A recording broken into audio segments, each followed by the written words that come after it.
En el nombre del Padre, del Hijo, del Espíritu Santo. Amén. Ven Espíritu Santo, y llena los corazones de tus fieles, y enciende en ellos el fuego de tu amor. Envía tu Espíritu Creador, y se renovará la faz de la tierra. Estamos estudiando el Catecismo de la Iglesia Católica, su segunda parte, la celebración del misterio cristiano, segunda sesión, los 7 sacramentos de la Iglesia, capítulo 3, los sacramentos al servicio de la comunidad, artículo 6, el sacramento del orden. Entramos ahora en el séptimo apartado de este artículo, donde el Catecismo dedicará 9 números, del 1581 al 1589, al estudio del tema que tiene como título Los efectos del sacramento del orden.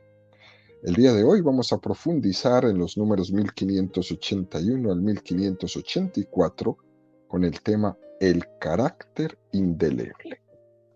Número 1581 del Catecismo de la Iglesia Católica dice: este sacramento configura con Cristo, mediante una gracia especial del Espíritu Santo, a fin de servir de instrumento de Cristo en favor de su Iglesia.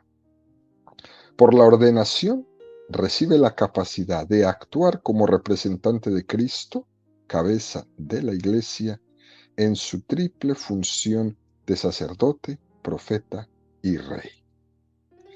Es un número muy bello este que nos presenta el Catecismo en esta mañana, queridos amigos. Dice, este carácter, es decir, este haber sido marcado con el sello en nuestra alma. Supone que este sacramento, por este sello, configura con Cristo. Es decir, que ese sacerdote queda asemejado a él. En cuanto que todos los cristianos estamos configurados con Cristo por el bautismo, por el sacramento del orden, el sacerdote se identifica con Cristo cabeza, como lo hemos explicado en algunas de esas catequesis. Y sería un error pensar que el sacramento del orden fuera como una especie de te encomiendo una cosa, o te doy un título, o te designo algo, o te autorizo para que celebres. No, no es para eso el sacramento del orden.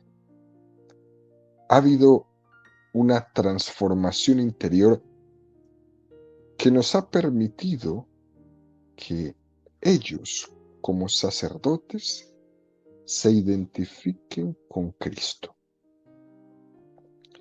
Y esto, queridos amigos, nos tiene que ayudar mucho para poder ver al sacerdote, que es alguien que más allá de sus cualidades personales, más allá de sus carismas, más allá de sus capacidades, es alguien que está configurado con Cristo, ¿sí? Que hace presente a Cristo mismo, que me acerca la gracia de Cristo a través de su persona. Para poder hacer esto son necesarios los ojos de la fe, para uno no quedarse simplemente con la cobertura, con la parte externa, con la parte de afuera. Porque cuando nos vemos desde afuera solamente, cuando solamente vemos si es muy capaz o no capaz, si tiene buen humor o no tiene buen humor, ¿eh? Si es serio, si no es serio. Eso nos puede condicionar un poco la recepción de los sacramentos que vamos a recibir a través de ese sacerdote. Entonces, por eso, hay veces en algunas comunidades se puede escuchar cosas como, yo con ese no me confieso, mejor espero que llegue el otro. Yo a esa misa no voy porque no me gusta ese sacerdote. Se escucha mucho esto. En las parroquias donde hay varios sacerdotes, pues la gente va preguntando, ¿no? Como, bueno, ¿a qué horas va a celebrar el padre tal o el padre tal? Y hay veces se llevan la sorpresa, ¿no? Que no siempre se publica quién va a celebrar cuál Eucaristía, sino que ahí en el momento se sabe quién es el que va a celebrar.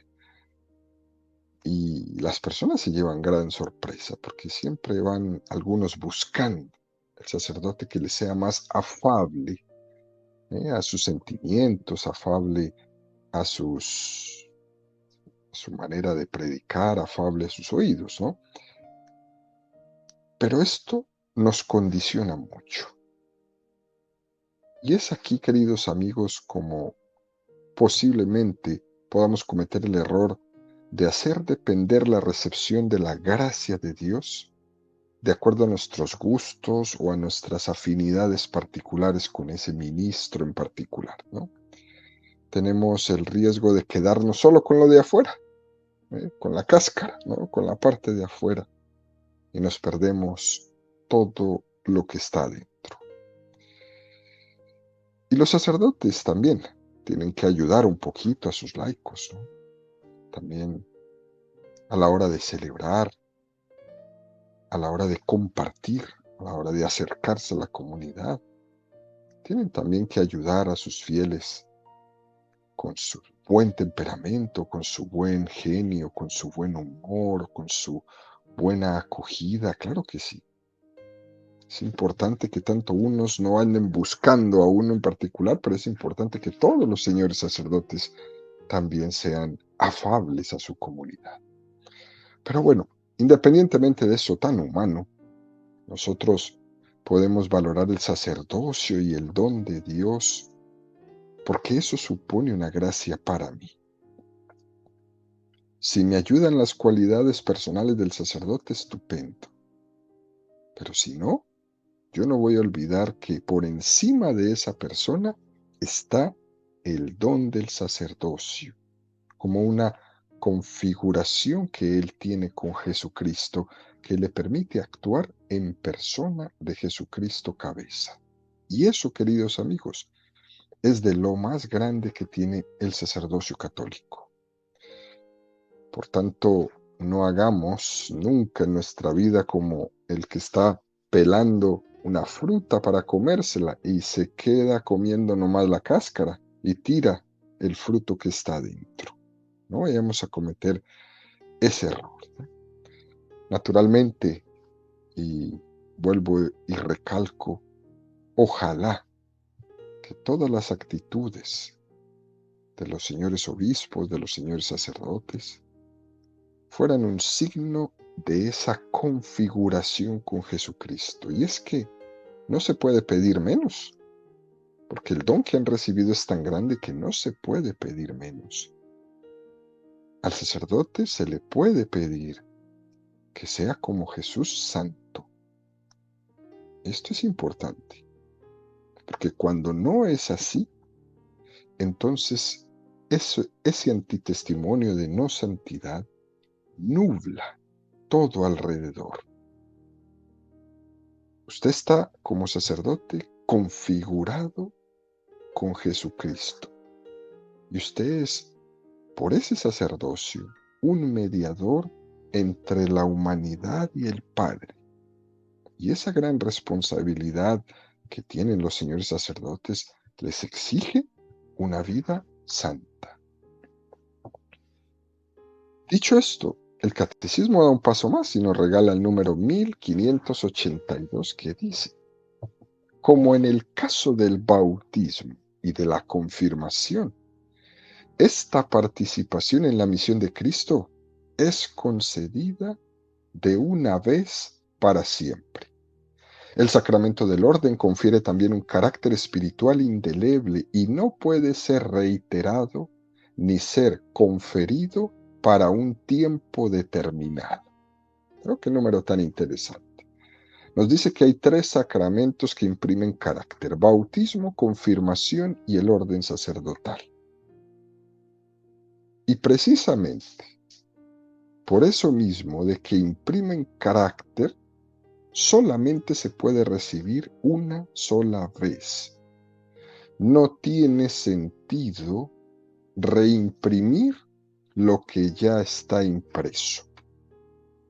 Por eso, la petición de bautizarse en las iglesias protestantes a los católicos bautizados no tiene ningún sentido ni tiene ningún efecto en el alma, porque la persona ya está bautizada, ya ha recibido el carácter del sacramento del bautismo. Por lo tanto, si va y se bautiza en la iglesia pentecostal, en la iglesia adventista, en la iglesia metodista, yo qué sé en cuál, ese bautismo no tiene ningún sentido, no tiene ningún efecto, porque usted ya ha sido bautizado y eso es una sola vez para siempre. Y el catecismo nos remite en este número a otro número del catecismo que ya hemos estudiado, el número 1121, que dice: los tres sacramentos del bautismo, de la confirmación y del orden sacerdotal confieren, además de la gracia, un carácter sacramental o sello, por el cual el cristiano participa del sacerdocio de Cristo y forma parte de la Iglesia según estados y funciones diversas. Esta configuración con Cristo y con la Iglesia, realizada por el Espíritu, es indeleble, permanece para siempre en el cristiano como disposición positiva para la gracia, como promesa y garantía de la protección divina y como vocación al culto divino y al servicio de la Iglesia. Por tanto, estos sacramentos no pueden ser reiterados. Este es un número muy hermoso que estudiamos ampliamente cuando estábamos en la introducción a los sacramentos.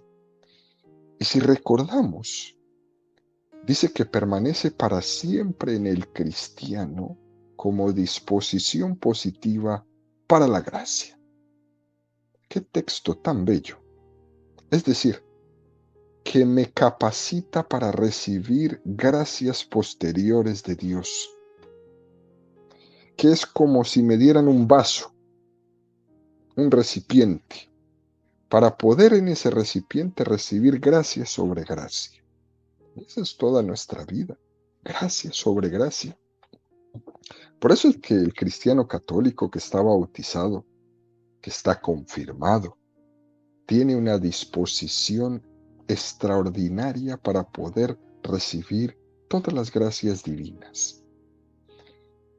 Pero dando un paso más, fíjese, queridos amigos, lo que dice, que es una promesa y una garantía de la protección divina.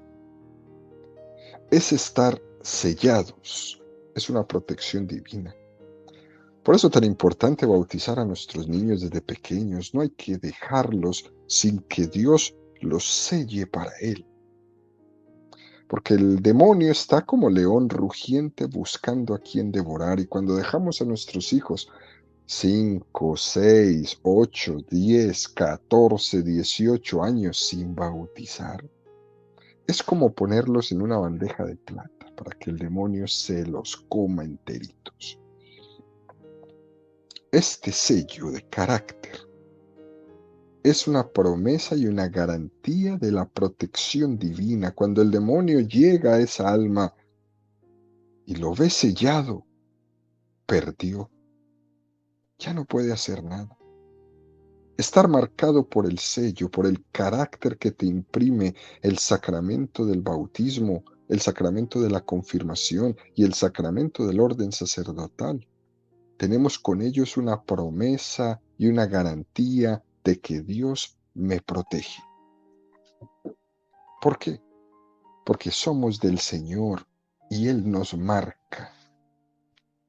Somos de su rebaño y somos de Él como vocación al culto divino, al servicio de la Iglesia. Es decir, estamos marcados para dar culto a Dios. Es una vocación completa, es una misión total. Es algo muy bello esto. Pero además, en el sacramento del orden sacerdotal, que confiere también este carácter indeleble a ese hombre que va a recibir la ordenación sacerdotal, le dice que ninguno de estos tres sacramentos puede ser reiterado ni puede ser conferido por un tiempo determinado. Es decir, yo no soy bautizado por 5 años, ni me confirmo por 10, ni ordenan sacerdote a un hombre por 5 años, no, para toda la vida. Y para sellar esta afirmación que hace el catecismo en este número, queridos amigos, nos hace una referencia muy grande y muy puntual al Concilio de Trento. Es decir, nos vamos a regresar en el catecismo en este momento al año 1545. El Concilio de Trento, que es la respuesta de la Iglesia a la reforma protestante de Martín Lutero. Ese concilio duró 18 años, de 1545 a 1563. Y este concilio, en medio de todo lo que se discutió, respondía a la herejía luterana. Lutero se había rebelado contra la Iglesia, y el primer sacramento que Lutero quitó fue el orden sacerdotal. Lutero negaba una buena parte de la tradición católica, especialmente aquello que tenía referencia a los sacramentos, y muy en particular al sacramento del orden. Lutero había reducido el sacramento del orden sacerdotal a una función que la comunidad delegaba en el pastor, y esa función podía ser por un tiempo determinado. Por eso, en el mundo protestante, el pastor es un funcionario. Y el Concilio de Trento le va a responder a Lutero en esto de una manera muy directa en el número 1767 del Concilio de Trento. Dice: en el sacramento del orden, como también en el bautismo y en la confirmación, se imprime carácter, que no puede borrarse ni quitarse. Con razón, el Santo Concilio condena la sentencia de aquellos que afirman que los sacerdotes del Nuevo Testamento solamente tienen potestad temporal y que una vez debidamente ordenados, nuevamente pueden convertirse en laicos si no ejercen el misterio de la palabra de Dios. Y si alguno afirma que todos los cristianos indistintamente son sacerdotes en el Nuevo Testamento, o que todos están dotados de potestad espiritual cual entre sí, ninguna otra cosa parece hacer sino confundir la jerarquía eclesiástica. Bueno, esto es lo que respondió el Concilio de Trento. Entonces, lo que decía Lutero es que si ya eres sacerdote por el bautismo, el sacramento del orden no te aporta nada. Eso es lo que decía Lutero.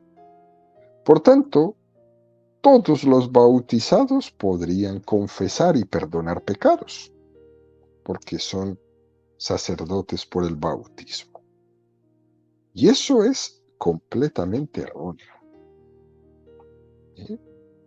Por eso, de cara a Lutero, el Concilio de Trento habla sobre los demás grados eclesiásticos. Los obispos que han sucedido en el lugar de los apóstoles pertenecen principalmente a este orden jerárquico y están puestos, como dice el mismo apóstol, están elegidos por el mismo Espíritu Santo y están puestos para regir la Iglesia de Dios.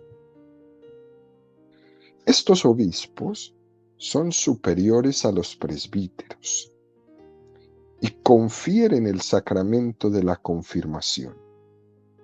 Estos obispos ordenan a los ministros de la Iglesia y pueden hacer otras muchas cosas que en su desempeño no tienen ninguna potestad los otros ministros de orden inferior. También el Concilio de Trento enseña, ¿no?, que en la ordenación de los obispos, de los sacerdotes y de las demás órdenes, no se requiere el consentimiento, vocación o autoridad ni del pueblo ni de potestad de magistratura secular alguna. Y esto es muy importante, porque en el mundo protestante se decía que lo que confería en el ser pastor, el ser sacerdote, era la elección de la comunidad y sobre todo la elección de los príncipes y de las autoridades seculares, cosa que en el sacerdocio católico no tiene entrada. Fíjense, queridos amigos, Lutero, en la medida que se fue rebelando en contra del Papa, por la razón que haya sido, o las 10, o según él, las 95 razones que tenía para rebelarse contra el Papa, Lutero pasó de acatar las leyes de la Iglesia, las órdenes del Papa, a acatar la autoridad de los príncipes y reyes de Alemania y de los países europeos que le siguieron y le apoyaron. Y por eso algunas iglesias protestantes terminaron siendo su máximo jerarca el rey. Basta ver, por ejemplo, la iglesia anglicana. La iglesia anglicana, que es la iglesia de Inglaterra, su máximo jefe, jerarca espiritual, es el rey. En este caso se llama Carlos III. Pues cuando uno se pone a ver la vida de Carlos III, dice, pues este de máxima cabeza de su iglesia no tiene ni idea. Lutero pasó de obedecer al Papa a obedecer a los reyes. Y eso se fue regando por todo el mundo protestante. Ahí está el error. Rompió. Y entonces quedó a merced de los príncipes, a merced de los reyes, que eran quienes decían quién iba a ser ordenado, quién iba a ser obispo, quién iba a ser de las iglesias protestantes. Y eso hasta el día de hoy. Quizás ya no hay reyes y ya no hay príncipes como existiría en aquellos tiempos en la Edad Media, pero hoy el pastor es un grupito de personas alrededor de él, el que lo elige por un tiempo determinado y se acabó. Dicho esto, nos da otro número el catecismo, 1583. Dice, un sujeto válidamente ordenado puede ciertamente, por causas graves, ser liberado de las obligaciones y las funciones vinculadas a la ordenación, o se le puede impedir ejercerlas, pero no puede convertirse nuevamente en laico en sentido estricto, porque el carácter impreso por la ordenación sacerdotal es para siempre. Es un número casi como disciplinar, donde nos va a regalar algunas referencias al Código de Derecho Canónico. Dice, la vocación y la misión recibidas el día de su ordenación lo marcan de manera permanente. Una vez ordenado sacerdote, será sacerdote para siempre. Para siempre. Aunque ya no sea ministro, será sacerdote para siempre.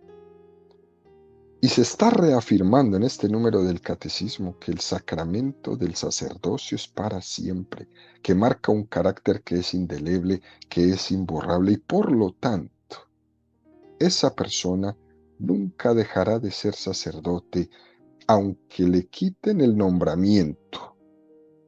Ya no es ministro, pero sí sacerdote. La Iglesia Católica, por petición propia o por medidas disciplinares, le puede impedir o prohibir el ejercicio del sacerdocio a uno de estos hombres que haya recibido la ordenación sacerdotal. Pero ese impedimento no significa que le quite su sacerdocio. Cuando un sacerdote pide ya no ser más ministro, eso se llama secularizarse, en la iglesia se hace el estudio alrededor del caso de ese ministro y se le puede dar la dispensa del ejercicio del sacerdocio. Y es un proceso muy largo, donde la iglesia estudia y mira, primero si se puede rescatar esa vocación. Y si no, la iglesia le concede la reducción al estado clerical, del estado clerical. Pero nunca dejará de ser sacerdote. Le puede dar la dispensa, le puede permitir casarse. Pero en este caso la iglesia le prohíbe ejercer como ministro, pero nunca dejará de ser sacerdote. Y el catecismo en este número nos remite a unos cánones del derecho canónico. Vamos a leer unos cuantos, más o menos para darnos cuenta cómo es que sucede esto de la reducción al estado laical. Número 290, canon 290. Una vez recibida válidamente la ordenación sagrada, nunca se anula. Sin embargo, el clérigo pierde el estado clerical. Primero, por una sentencia judicial o un decreto administrativo en los que se declare la invalidez de la sagrada ordenación. Segundo, por la pena de dimisión legítimamente impuesta. Tercero, por rescripto de la sede apostólica, que solamente se concede por la sede apostólica a los diáconos cuando existen causas graves, a los presbíteros por causas gravísimas. También nos regala el canon 291. Fuera de los casos a los que se refiere el canon 290 que acabamos de leer, la pérdida del estado clerical no conlleva consigo la dispensa de la obligación del celibato que únicamente concede el romano pontífice. Nos regala el canon 292 que dice: el clérigo que de acuerdo con la norma de derecho pierde el estado clerical, pierde con él los derechos propios de ese estado y deja de estar sujeto a las obligaciones del estado clerical, sin perjuicio de lo prescrito en el canon 291 que hemos leído. Se le prohíbe ejercer la potestad del orden, salvo lo establecido en el canon 976. Entonces vamos a leer el canon 976 a ver qué nos dice. Todo sacerdote, aún desprovisto de facultad para confesar, absuelve válida y lícitamente a cualquier penitente que esté en peligro de muerte de cualesquiera censuras y pecados, aunque se encuentre presente un sacerdote aprobado. Pues un número, un canon muy fuerte este. Es decir, que por un lado vemos que cuando está ese hombre reducido al estado laical, queda privado de todos los oficios, funciones y de cualquier potestad delegada. Pero al mismo tiempo, en un caso de emergencia, como dice este canon 976, puede confesar, absolver, válida y lícitamente a cualquier penitente. Es decir, nunca dejarás de ser sacerdote. Y en un caso de emergencia, cualquiera de ellos puede perdonar válida y lícitamente. Fíjese, ahí dice cualquier pecado. Por último, nos regala el canon 293 que dice: el clérigo que ha perdido el estado clerical no puede ser adscrito de nuevo entre los clérigos si no es por rescripto de la sede apostólica. Es decir, que una vez que se reduce al estado laical, ya no hay regreso atrás. Ya no hay regreso atrás. Tendría que ser por una orden directa de la Santa Sede. Nos hace referencia este número del Catecismo también al 1774 del Concilio de Trento, en esa respuesta a Lutero. Y dice así el Concilio de Trento: si alguno dijere que por la sagrada ordenación no se da el Espíritu Santo, y por tanto en vano dicen los apóstoles, recibid el Espíritu Santo, o que por ella no se imprime carácter, o que aquel que una vez fue sacerdote pueda nuevamente convertirse en laico, sea anatema. Es decir, en pocas palabras y resumiendo el concilio, el que es sacerdote para siempre. En esto la Iglesia no titubea y le responde a Lutero de una manera contundente. Lutero: nuestros sacerdotes no son funcionarios, son sacerdotes para siempre. Por último, el Catecismo nos presenta el número 1584 que dice: puesto que en último término es Cristo quien actúa y realiza la salvación a través del ministro ordenado, la indignidad de éste no impide a Cristo actuar. Y qué número tan bello y tan fuerte. Nos presenta un texto de San Agustín. Dice San Agustín: en cuanto al ministro orgulloso, hay que colocarlo con el diablo. Sin embargo, el don de Cristo no por ello es profanado.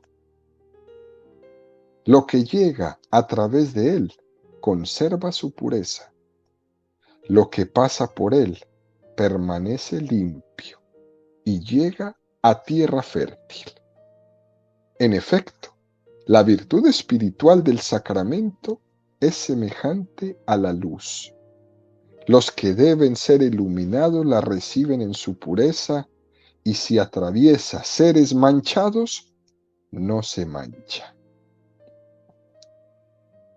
Esto es uno de esos textos de San Agustín que son fascinantes. Es como una garantía que el Señor nos da de que su don no va a quedar anulado por el pecado que puedan tener los instrumentos suyos. Es decir, que el instrumento que Dios ha elegido para darnos su gracia no va a entorpecer la gracia. Porque Dios promete que la acción del Espíritu Santo, aunque sea a través de ellos, porque esa gracia nunca será proporcional a sus cualidades, siempre los superará, muy a pesar, la gracia siempre actuará. Dios va a elegir instrumentos, pero ninguno de esos instrumentos va a condicionar la gracia. Ninguno. Alguien podría decir, por ejemplo, entonces, ¿no tiene nada que ver la santidad de los sacerdotes para la gracia que se derrama en los sacramentos? Tiene toda la razón. No tiene nada que ver. Los sacerdotes, si son santos, ayudarán a que ese fruto sea muy abundante. Ahí está el santo cura de Ars, por ejemplo, San John María Vianney, o el Padre Pío. Están todos los santos de la iglesia que han sido sacerdotes, ¿no? Los que han sido sacerdotes.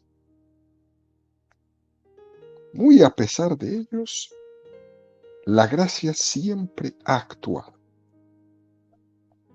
Porque en definitiva, es el Señor el que se compromete para que su gracia llegue a cada uno de nosotros, a pesar de los instrumentos, los ministros que Él elija, que también son pecadores. El Señor promete que puede producirse una conversión definitiva en mi vida a través del don que Él me da y que recibo por mediación de ese sacerdote, aunque incluso ese sacerdote que esté mediando esa gracia se encuentre él personalmente en estado de pecado. Tremendo esto. Es decir, que la gracia de Dios no depende del ministro, nunca. Depende de Dios. Si el ministro está apto, sin duda alguna que el fruto es mucho más vidente. Pero si no, si esas cualidades no le ayudan, la gracia es la misma. Porque la gracia no me la da el ministro, tampoco me la da su santidad, me la da Dios a través de. Por eso San Agustín en esta frase que nos regaló el catecismo en esta mañana es tan fuerte. Dice, los que deben ser iluminados la reciben en su pureza, y si atraviesa seres manchados, no se mancha. Es decir, si el sacerdote es un pecador, esa luz será quizás menos gráfica a nuestros sentidos, nos resultará menos luminosa a primera vista, pero esa luz no se mancha, aunque pase por el cristal manchado de la persona de ese ministro.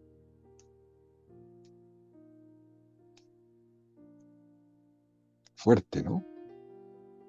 Si atraviesa seres manchados, no se mancha, porque la gracia le supera. Y esto, queridos amigos, aplicado a los señores sacerdotes, puesto que Jesucristo tiene un compromiso firme que va a asistir con su gracia, a pesar de esos pecados que tenga ese ministro. Dios lo va a levantar de ahí. Y el considerar todo el tiempo que Él es el instrumento mediador de la gracia de Dios, le tiene que levantar de su vida de pecado para empezar a caminar en una vida de santidad. Y gracias a Dios, la mayoría de nuestros sacerdotes viven esto. Y somos nosotros testigos de ello. Como cada día van luchando para conquistarse más a mí mismo y a sí mismos y configurarse con Jesucristo para poder ser mejores instrumentos de la gracia. Pero si no logran conquistarse todavía, esa gracia sigue haciendo su efecto, sin desvirtuarse, sin mancharse. Vamos a pedirle al Señor la gracia de esa fidelidad en esa búsqueda y en esa lucha por la santidad de nuestros sacerdotes, para que esa luz que va a atravesarlos a ellos para llegar a cada uno de los fieles pueda pasar cada vez más traslúcida, que los sentidos de los fieles puedan mirar en esa luz sin que se opaque ni siquiera un poquito. Eso es una gran gracia. Y aquí, este número del catecismo va a concluir con el último texto que nos regala el Concilio de Trento en el número 1612, que dice: si alguno dijere que el ministro que está en pecado mortal no realiza o confiere el sacramento, sea anatema.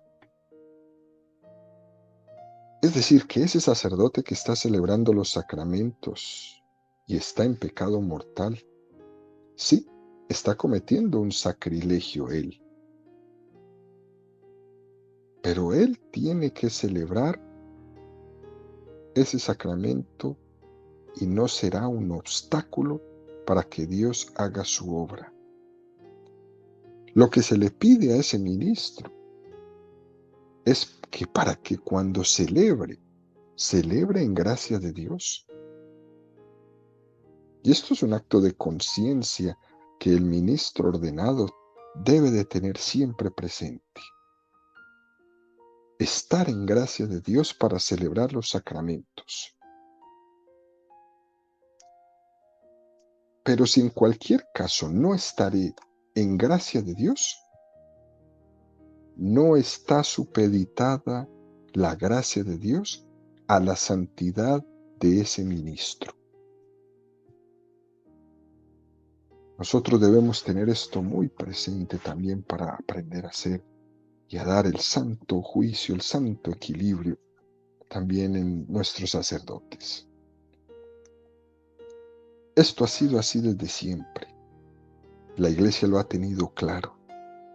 Y por eso el Catecismo nos presenta estos preciosos números para nosotros entenderlos y también para nosotros convertirnos en esa fuente de apoyo, de oración, de soporte para nuestros sacerdotes. También para darle el justo valor a la gracia de Dios, que no se ve nunca atrofiada por el pecado de uno de sus ministros.